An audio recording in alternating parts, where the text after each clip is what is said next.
um instrumento de política monetária que tem como principal função segurar o aumento generalizado de preços. Uma taxa definida pelo Banco Central, autarquia federal autônoma. Um índice que é reavaliado a cada 45 dias e que, nestes primeiros meses de governo Lula, é alvo de uma queda de braço. Eu sou Conrado Corsaletti e este aqui é o Durma Com Essa, o podcast de notícias do Nexo.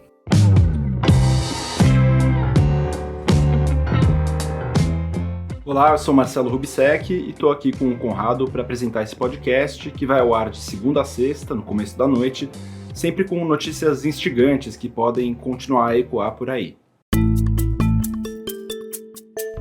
Quinta-feira, 9 de fevereiro de 2023, dia em que o IBGE, o Instituto Brasileiro de Geografia e Estatística, divulgou a inflação do primeiro mês do ano e primeiro mês de Luiz Inácio Lula da Silva na presidência da República.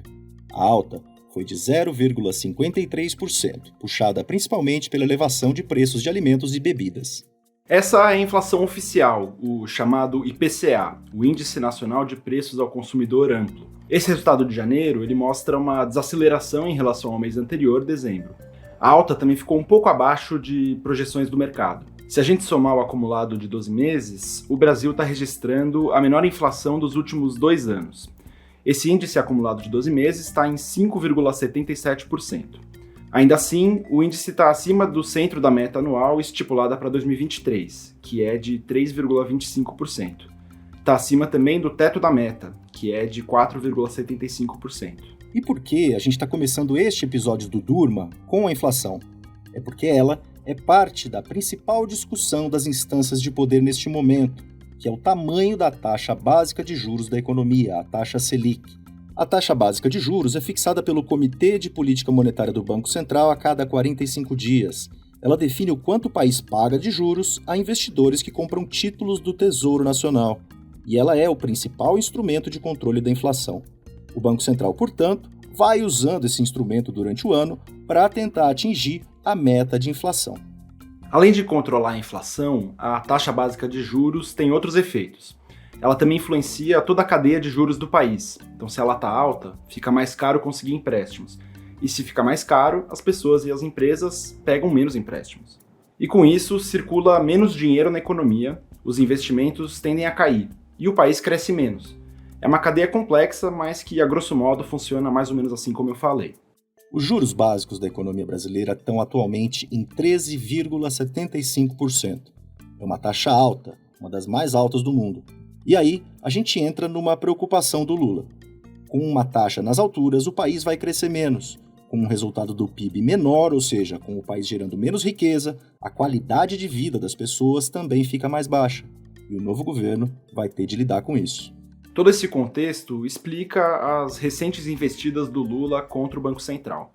Não existe nenhuma justificativa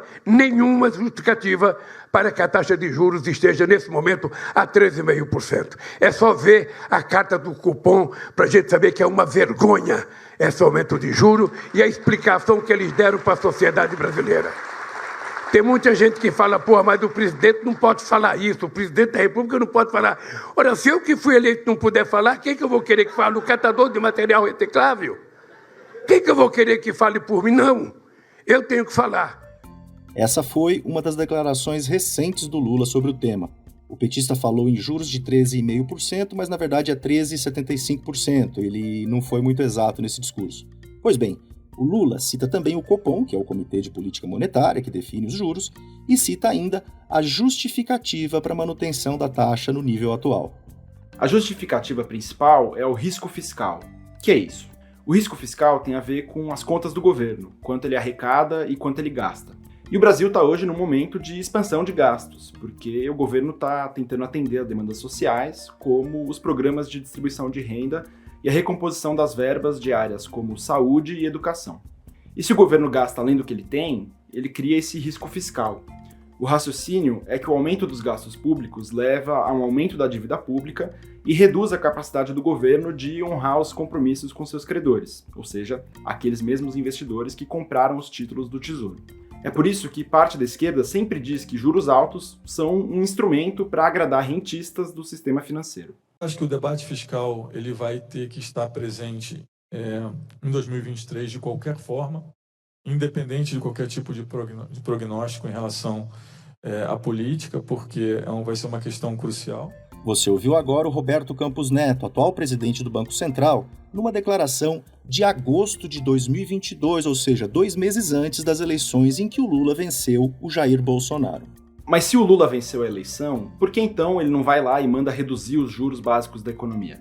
Tá aí um ponto importante dessa discussão. Desde fevereiro de 2021, o Banco Central é um órgão autônomo.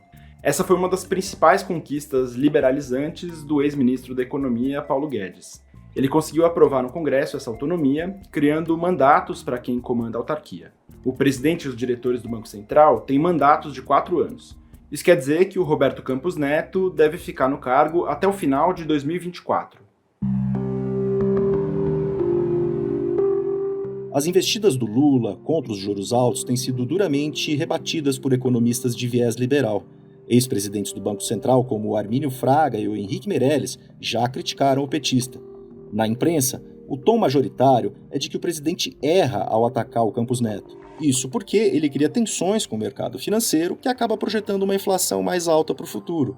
Assim, pressiona ainda mais a elevação dos juros básicos da economia, ou seja, o efeito das falas do Lula teria um resultado contrário do que ele pretende. Mas essa visão não é monolítica. O economista André Roncalha, por exemplo, critica a meta de inflação de 2023, que para ele é muito baixa. Uma meta de inflação muito baixa atrasa a queda da taxa de juros e restringe os gastos sociais para as famílias mais vulneráveis, escreveu ele num artigo para o jornal Folha de São Paulo. Já o economista André Lara Rezende questiona o patamar alto de juros.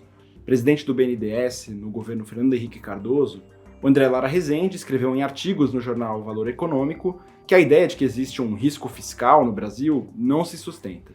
Ele diz haver uma histeria de analistas e da imprensa quanto ao assunto. O governo, por sua vez, vem se mexendo para tentar reduzir essa percepção de risco fiscal. O atual ministro da Fazenda, Fernando Haddad, já apresentou um plano para tentar equilibrar as contas públicas. Também se comprometeu a apresentar novos dispositivos de contenção de despesas para substituir o teto de gastos, que vem sendo furado seguidas vezes desde o governo Bolsonaro. Por trás de todo esse debate técnico, tem também o componente político. Os petistas veem com muita desconfiança o Roberto Campos Neto. Como o próprio nome do presidente do Banco Central mostra, ele é neto do Roberto Campos, um ícone do liberalismo nacional que foi ministro do Planejamento durante a ditadura militar. O Roberto Campos Neto foi escolhido por Bolsonaro e pelo Paulo Guedes para o cargo.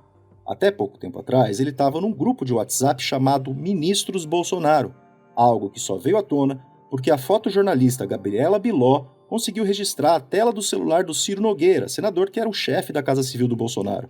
Essa foto é de 10 de janeiro, ou seja, o Campos Neto participava ativamente de um grupo de ministros bolsonaristas mesmo depois da invasão golpista dos prédios dos 3 poderes em 8 de janeiro.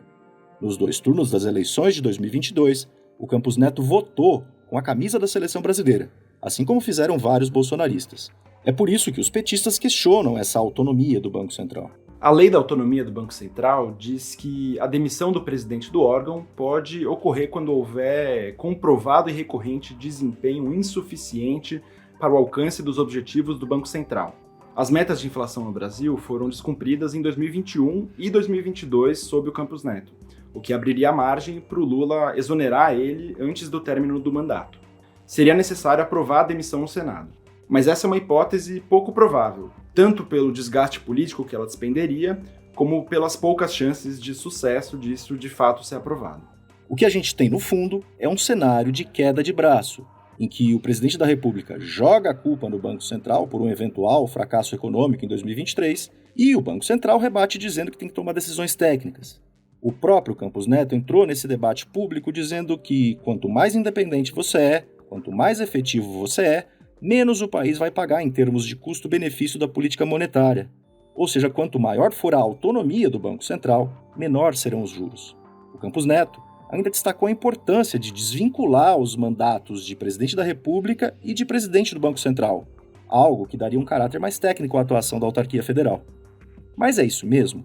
Os juros são definidos só pela técnica? Achei que a gente errou um pouquinho no juro aqui, para falar a verdade. A gente tem um ótimo Banco Central e fizemos uma excelente evolução institucional ao criar o Banco Central Independente, né? Pô, imagina, Lula eleito, vamos ter 2 anos de Roberto Campos, presidente do Banco Central, que eu acho muito importante para o Brasil, né?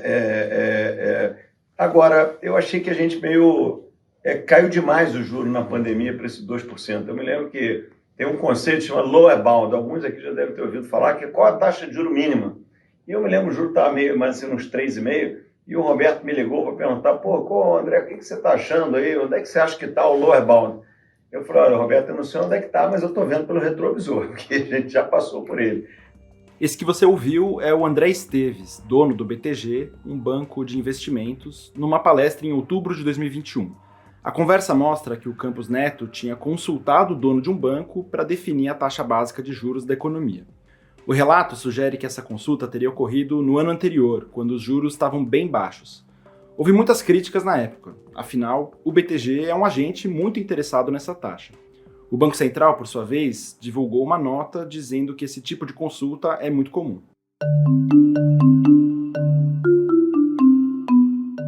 O debate político a respeito dos juros básicos da economia está forte agora, levantando toda essa questão de autonomia do Banco Central. Mas esse não é um debate novo, já aconteceu em inúmeros outros governos. O Banco Central foi criado em 1964, primeiro ano da ditadura militar, quando o general Castelo Branco era presidente da República e o Roberto Campos, o avô do Roberto Campos Neto, era um dos que dava as cartas na economia. A ideia já naquela época era de que o órgão atuaria com independência nos moldes dos bancos centrais europeus. Mas aí o segundo general-presidente, o Costa e Silva, inaugurou um período de rédea curta com o órgão, a partir da frase, abre aspas, o guardião da moeda sou eu, fecha aspas. A tensão política em torno dos juros adentrou a redemocratização. No governo Fernando Henrique Cardoso, entre 1995 e 2001, quem cumpria o papel interno de crítico dos juros altos era o também tucano José Serra, ministro do governo. Nos primeiros governos Lula, de 2003 a 2010, o vice José Alencar tinha, no ataque aos juros altos, seu principal mote.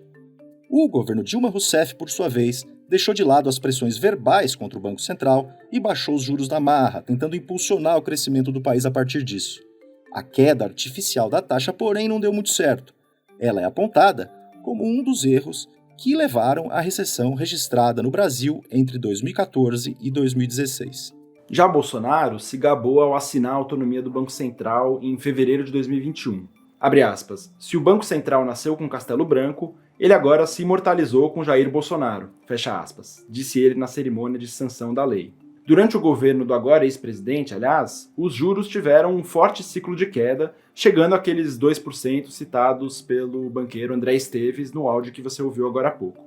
O índice foi alcançado num momento de crise mundial impulsionada pela pandemia de Covid, como forma de tentar retomar as atividades econômicas.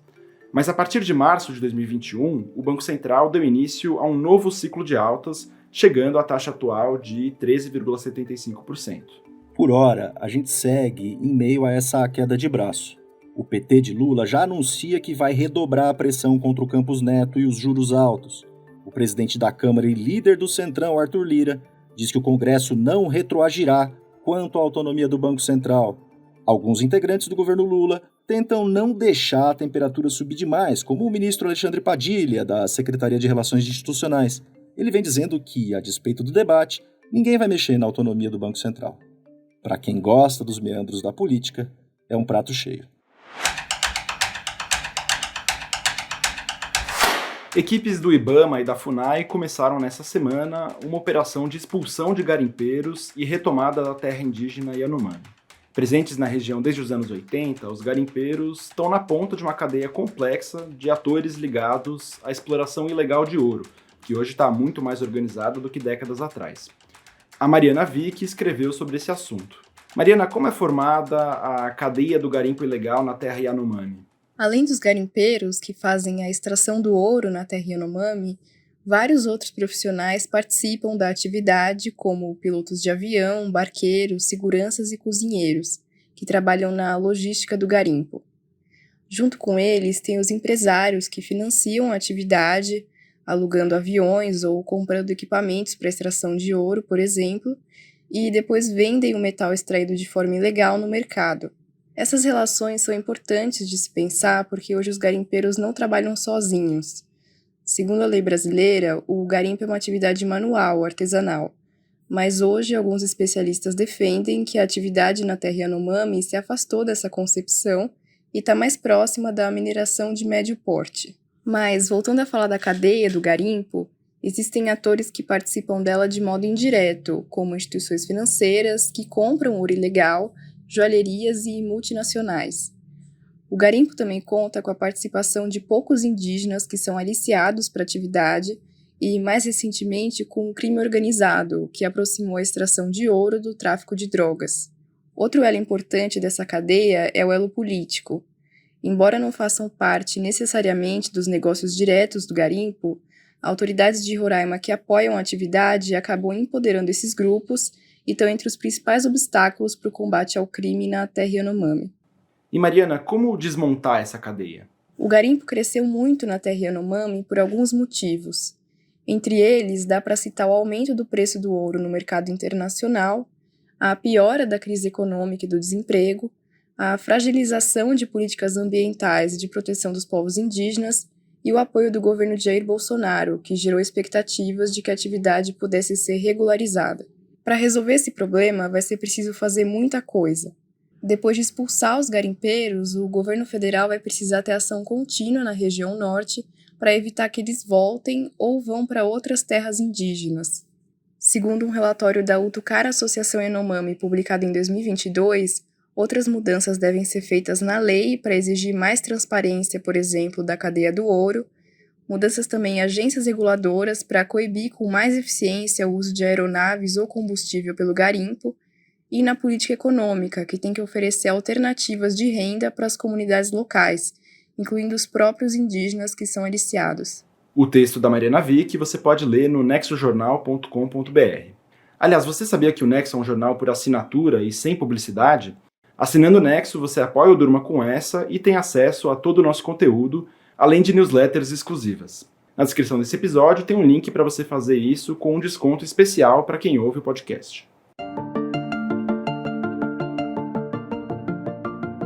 Um estudo realizado por pesquisadores do Instituto Tecnológico Vale e da Universidade Federal Rural da Amazônia detectou condições de nutrientes do solo que podem aumentar em até 3 vezes a quantidade de pilocarpina nas folhas do jaborandi.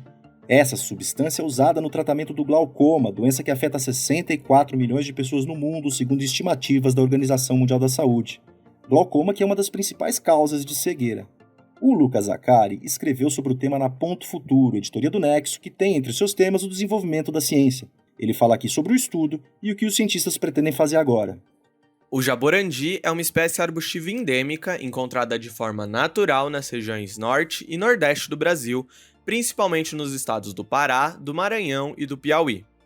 O jaborandi corre risco de extinção muito por conta do extrativismo desordenado feito em suas folhas para a obtenção de pilocarpina pela indústria farmacêutica.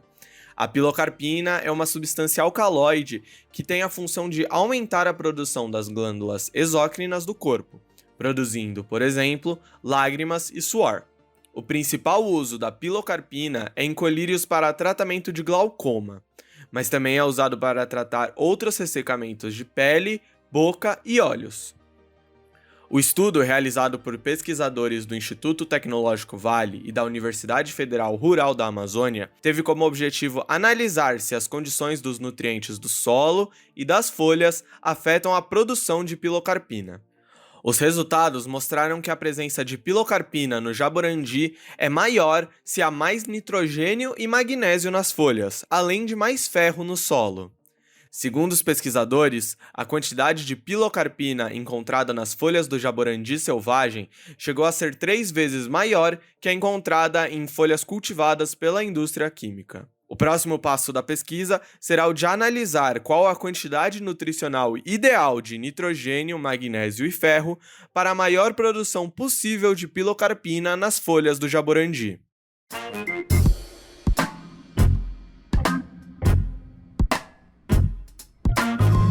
O fim de semana já está no horizonte, então é dia de Gama Revista no Durma com Essa.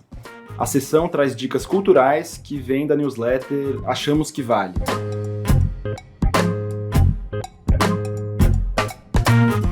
Olá, aqui é Isabelle Moreira Lima, editora da Gama Revista.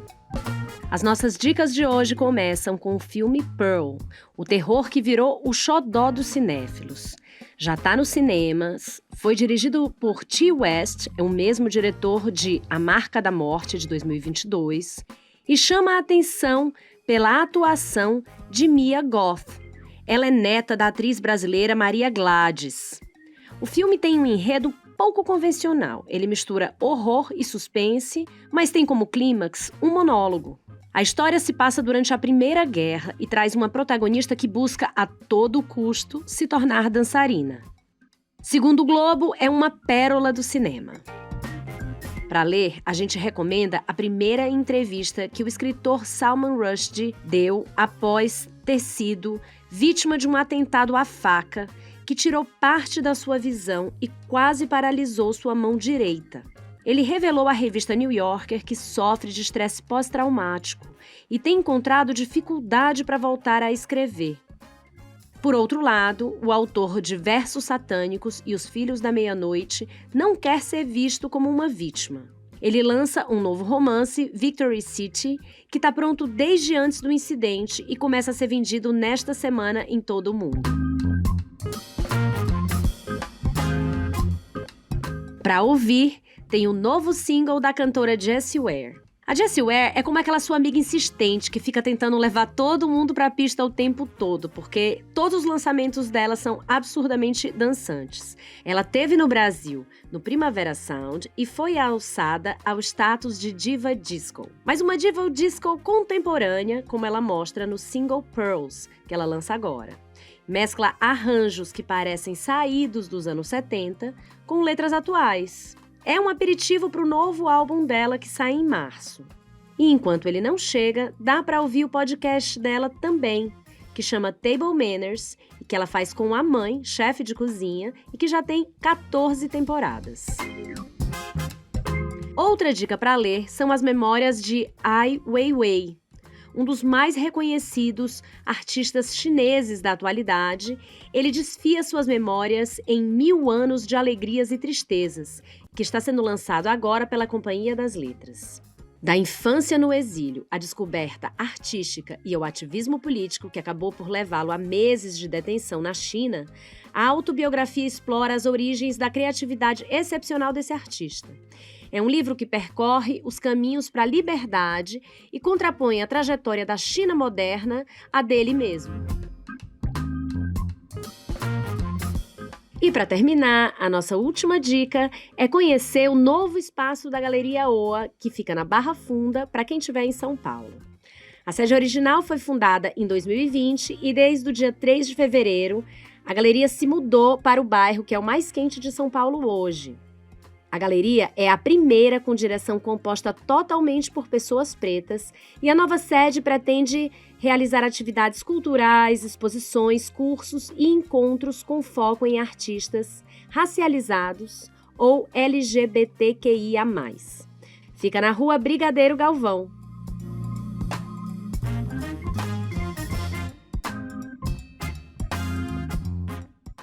Por hoje é isso, mas semana que vem eu volto com mais dicas que nós da Gama achamos que vale. Até lá! Com roteiro de Marcelo Rubissec e Conrado Corsaletti, edição de texto de Marcelo Rubissec, participações de Mariana Vick, Lucas Zacari e Isabelle Moreira Lima, e edição de áudio de Pedro Pastoriz, termina aqui mais um Durma com Essa. Amanhã é sexta-feira, dia de extratos da semana. A gente traz para você as principais notícias dos últimos dias. Até!